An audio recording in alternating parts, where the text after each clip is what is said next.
What's up, YouTube? Wanted to do a quick video on Bannock. It's just a type of bread essentially that you can make in the outdoors. Very easy to make. I'll include the recipe in the description below. You can go ahead and try it out for yourself.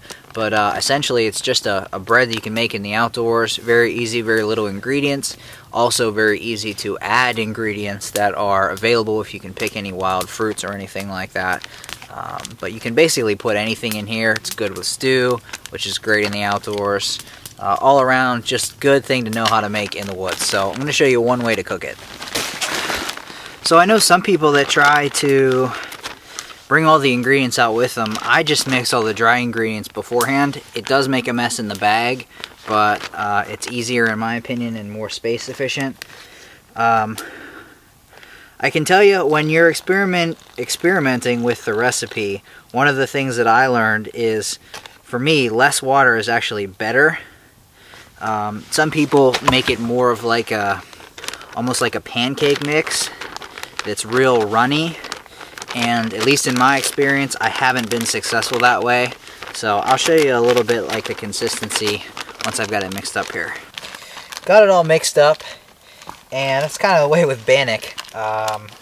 There's not an exact science to it. It's kind of just mix it together, get it as good as you can, and start cooking it, and then eat it. But once you've got it mixed, just dump it in here, and there's way too much flour still on some of those parts. So mix that up as best you can.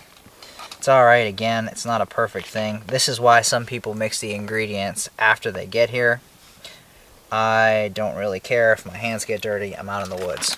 So after we do that, I'm going to cover it. Actually, I'm going to flatten it out just a little bit better than that.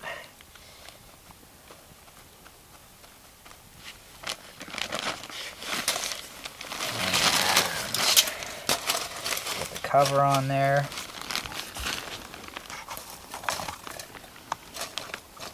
I'm going to set that right on there for the time being.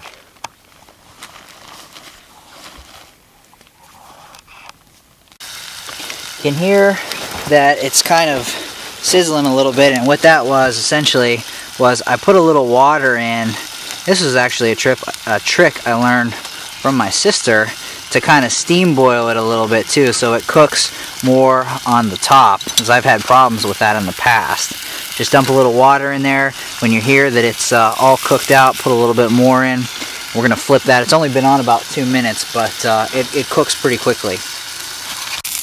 Little burn there, but that's all part of the Bannock as far as I'm concerned. Little bit of water, and cover her up.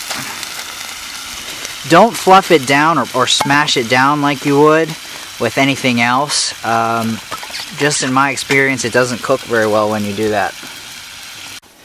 And that's about done. Just be careful with the water if you do get it on any part of the Bannock, or if you put too much in, like I did, because your fire got too cold while you were cooking.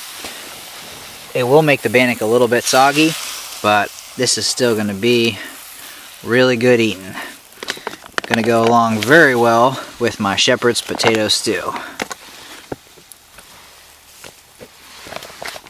And that's how No More Off 4 does Bannock.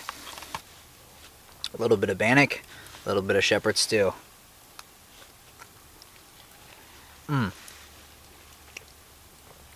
Just like home.